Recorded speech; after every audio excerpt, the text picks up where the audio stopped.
Ayyana shama akkam jirtu nagaan bakka jirtanitti isiniif haa ta'u ani barasaadha namoonni nan beekne yoo jiraatanii jalqaba irratti gara YouTube kana gaafa dhuftan subscribe gochuun dagatina erga subscribe gootaniiti immoo tuqtanii like gochuu hin dagatina kanneen biroof illee barumsa kana video kana hiruudhaan namoonni kaanis akka isaan baratan akka isaan beekumsa irraatii argatan akka isaan dandeettii isaaniitti gabbifatan taasisu hin dagatina jecha kallattumaan har'a barumsa haaraa isinii qabadee dhiyaadhee jira jechuudha. Barumsi keenya har'aa kun immoo kutaa ja'affaa ta'a jechuudha. Kutaa ja'affaa kana keessatti kan isin barsiisu barumsa adda ta'e tokkodha. San booda barumsan qoqqoodee kutaa kutaadhaan isin barsiisu kutaan har'aa kanumaan goolabamaa jechuudha. Barumsi ani isin barsiisu kuni kaman American English Learn Afaan Oromoo kan jirudha. Kunis immoo maalidha? Gaaleewwan jechoota adda addaa akka warra natii fi yookiin immoo dhalootumaan afaan Ingiliffaa sana dubbatutti akkam goonee dubbachuu dandeenya maal fa'aa fayyadamna namoota jedhaniif akka ta'uuf jecha yookiin immoo beekumsa sana akka qabaataniif jecha barumsi kun kan qophaa'edha jechuudha. Sunis immoo bakkee garaa garaa irratti akka isaan fayyadamuu danda'anii fi garee gareedhaan kutaa kutaatti qoodee sababa isin dhiyeessuuf barumsi kun baay'ee isin fayyada baay'ee isin tajaajila jechuudha. Egaan barumsa keenya jalqabaa irratti gaafa darbinu jalqaba irratti common greeting kan jedhu simple greeting general greeting, various time greeting person haven't seen a long time kan jedhu namoota yeroo dheeraaf waliin argine faasana maal jennee akka nagaa gaafannu isin barsiisetan ture jechuudha. San booda kutaa jalqabaa kan ergan xumureetii immoo kutaa lammaffaa waa'ee introduction kan jedhu nama wajjin wal baruuf wal barsiisuu kan jennu kana akkamittiin akka nama wajjin wal bartan maal jettanii akka haasoftan isaan kana wal qabee waliin fidee isin barsiisaa ture jechuudha. Egaa isaan sana keessaatii introduction kan jedhu jalaati waan lama isin barsiiseen ture amma immoo waan sadaffaadha jechuudha. Kan booda waa'ee introduction wal qabsiisee barumsa kana asuma irratti goolamnaa jechuudha. Kan booda immoo barumsa biraa qabadhee isiniif dhiyaadhaa jechuudha. Walumaa galatti kun kutaa ja'affaa ta'a jechuudha.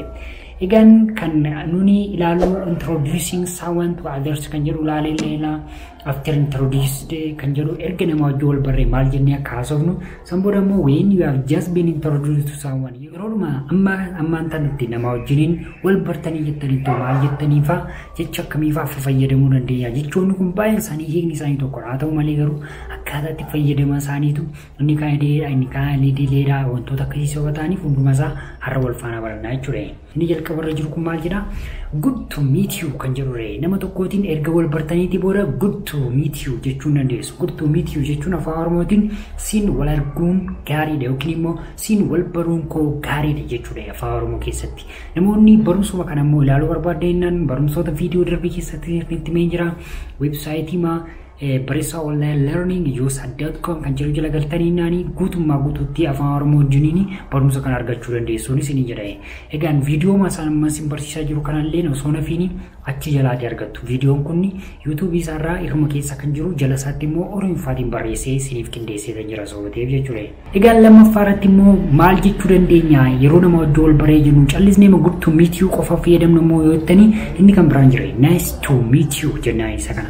Nice to meet you jennaanii jechuudha. Nice to meet you jechuun immoo afaan Oromootiin siin wal arguun koo bareessadha yookiin immoo siin wal arguun koo shaggaadha siin wal baruun koo mishaadha kan jennu jechuudha. Siin wal baruun koo dansaadha fa'aa jennee kaasumne. Meet jechuun nama tokko wajjin wal baruu yookiin immoo nama tokko arguu yookiin nama tokko quunnamuu kan jennudha. Haa ta'u malee garuu haasaa keessatti wal baruu wal arguu kan jedhu baay'inaatiin fayyadamnaa jechuudha. Kaitiyaanu sadaffaarratti yoo maal jechuu dandeenya kana caalaa moor idilaawaa kan ta'e tokkootiin kan seera qabeessa ta'e tokkootiin yoo jettanii how nice to meet you jechuu dandeessu. Afaan Ingiliffaatiin how nice to meet you yoo jettanii ammasii moor isa duraarra yookiin immoo irra jireessaatiin maal ta'eera idilaawaa ta'eera idilee ta'eera jechuudha. Formal jennaaniin isa kana jechuudha. Siin wal arguun koo akkam gaariidha kan jedhudha. Namoonni baay'een hin fayyadaman kana Oromiffaa keessatti haa ta'u malee garuu jechichi akka kanaatti ta'e how nice to meet you jechuun akkam gaariidha siin wal baruun koo yookiin immoo siin wal baruun koo akkam gaariidha akkam namatti tola akkam dansaadha jennee kan nuti haasofnu bifa kanaa fakkaataa jechuudha. Egaan arfaffaa irratti immoo ammoo isuma idilaawaa kana osoo hin xumuriitiin maal jechuu dandeenya yoo jettanii ilaaluu dandeessu iddoo kanarratti. Maal jedhani kun immoo how very nice to meet you kan jedhudha. How very nice to meet you ni jedhu kun ammas maal jechaadha jechuudha. Akkam baay'ee namatti tola, akkam dansa, akkam shaggaadha si wal baruun koo kan jedhu keessatti ramadamaa jechuudha. Oromiffaatii yoo ilaaltanii viidiyoo kanarraa ilaaluu dandeessu siin wal arguun koo akkam baay'ee gaariidha, akkam namatti tola, akkam shaggaadha, akkam ba'eessadha fa'aa kan jennu sana bifa kanaa ibsuu dandeessu jechuudha. Egaan isaan kun erga kana ta'aniiti viidiyoon keenya guyyaarraa kun baay'ee isinitti dheeressu daqiiqaa 10 waliin fudhadhan sababa ta'eefidha. Egaan kan itti aanee jiru immoo kan biraadha. Inni kun immoo kan baay'ee namatti tolu what a pleasure to meet you namaatiin jechuu dandeessu. Nama tokkootiin erga wal bartaniiti erga wal dubbistanii booda haasaasin haasoftan keessaa inni kan biraa maal ta'uu danda'a? What a pleasure to meet you jennaani. Isa kana gaafa dubbisnu what kan jedhu kana what jennaani. Pleasure kan jedhu sun immoo kan nama gammachiisu kan namatti tolu jechuudha afaan Oromootiin. Saboora what a pleasure jennaan isa kana gaafa dubbannu jechuudha. What a pleasure to meet you gaafa jettanii ammas baay'ee tokko idilaawaa kan ta'eetiin bifa idilee ta'e tokkootiin bifa seera qabeessa ta'e tokkootiin Ingiliffaan nama wajjin haasoftaniitu jechuudha. Kun Oromiffaatiin siin wal arguun akkam nama gammachiisa kan jennudha. Pleasure kan jedhu sana kan nama gammachiisu kan namatti tolu pleasure gaafa jennu. It's pleasure to meet you fa'aa kan jedhamu fuulduratti na isinitti agarsiisa jechuudha.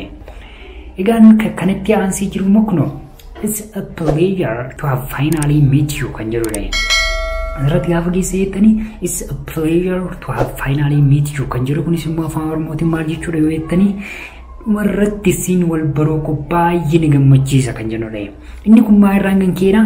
It's a pleasure to have finally met you gaafa jennu nama tokko baay'ee tokko eegaa turtanii wajjin wal baruudhaaf osoo yaaddaniiti garuu haala garaa garaaraatiin kan ka'e immoo nama sana hin arginaftaniidha. Achi guyyaa tokko akka tasaa ta'e gaafa wal argitanii dhumarratti si arguu kootti baay'een gammada. Waa'ee kee baay'ee dhagayeera. Nama sana ajaa'ibsiifachaa dinqisiifachaa kan turte yoo ta'e nama sana wajjinis wal baruuf baay'ee hawwaa kan turte yoo ta'e maal jette jechuudha dhumarratti it's a pleasure to have finally meet you jechuu dandeessa. It's a pleasure to have finally meet you jechuuni dhumarratti si wal baruu koof baay'ee gammada yookiin immoo baay'ee nama gammachiisa si wajjin wal baruun kan jennee haasofnudha jechuudha. Yeroo Ingiliffaa dubbisuu dandeessa. Inni kuni more idilaawaa kan ta'edha. Idileedhaaf al-idilee kan jennutu jira. Isinitti meen ture kallattiif al-kallattii kan jedhamu bifa garaagaraa kan formaalii fi informaalii isa jennu jechuudha.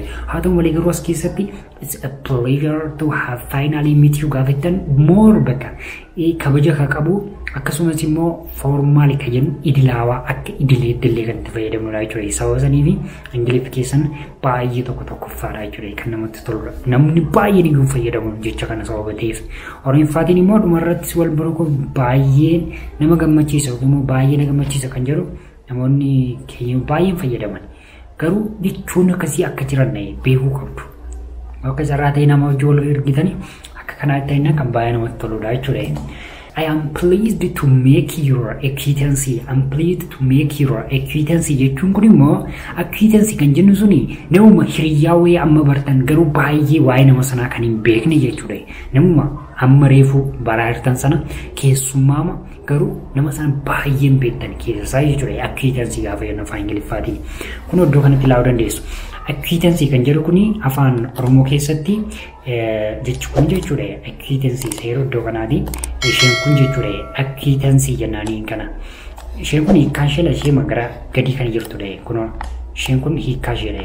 Nama namni xiqqoo beeku garuu hiriyaa dhiyoo hin taane jechuudha. Nama xiqqooma ishee beektuun malee baay'ee tokko kan walitti hidhanya hin qabneen acquaintance jedhama afaan Ingiliffaa keessatti. Kun immoo maal jechuudha yoo jettanii akka afaan Oromoo keessatti I'm pleased to make your acquaintance jechuun si wal baruu kootti gammadeera kan jennu yookiin immoo ani hiriyaa kee ta'uudhaaf adeemuuf fuulduratti jechuudha ammaaf miti. Saniif baay'ee gammadeera si wal baruu koof kan jennu ta'a jechuudha akka afaan Oromoo keessatti. Namoonni gaaffii qabdu taanaanii koomentii irratti barreessuu hin dagatiina. Kun dhumarratti kan hafe I am happy to meet you kan jedhudha. Kanas hin dagatiina. I am happy to meet you jechuun immoo si wal argu kotti gammadeera si wal baru kotti gammadeera si baru kotti gammadeera jennee bifa kanaatiin kan nuti dubbannu immoo I am happy to meet you jennaani I'm happy to meet you jenneetu dubbannaa jechuudha. Dhumarratti immoo kanaaf kuni I'm glad to meet you ka jedhudha. I'm glad to meet you jechuunis immoo akkuma sasala si wal baru kotti nan gammada si wal argu kotti nan gammada jaalladha nan gammada jennee bifa adda addaatiin ka haasofnu ta'a jechuudha. Kana qofa osoo hin taane glad to meet you ka jedhu kun illee ni jira. I am seeru sana biraan bisne glad to meet you ka jedhu yoo fayyadamtanii nan gammada si argu kotti nan gammada si baru kotti ka jennee haasofnu ta'a jechuudha. Bifa kanaatiin jechoota baay'ee tokko fayyadan akkasitti hubachaa deemtu. Dhumarratti immoo maaltu jira? It's a pleasure to meet you ka jedhudha. It's a pleasure to meet you jechuu keenyas immoo si wal arguun baay'ee nama gammachiisa. Pleasure ka jedhu sunis itti meen ture kan nama gammachiisu kan namatti tolu jechuudha. San booda it's a pleasure to meet you gaafa jennu suma waa jechuu keenyadha. Siin wal baruun gammachuu guddaadha yookiin immoo siin wal baruun nama gammachiisa ka jennu ta'a jechuudha. Egaan barumsi keenya guyyaarraa haguma kanaa fakkaata ture. Yaada qabdu taanaan naaf barreessuun dagatiina. Lakkoofsa bilbilaanis yoo barbaadan immoo lakkoofsa telegiraamidhaan dubbisuun irraanfatiina. Barumsa kana immoo namoota biroof illee sheer godhaatii isaanis haa baratanii beekumsa fudhatanii haa horatanii jiraadhaa. Baay'eenis jaalala baay'eenis kabajaa. Subscribe immoo godhaa jalqaba irratti. Thank you. Okay.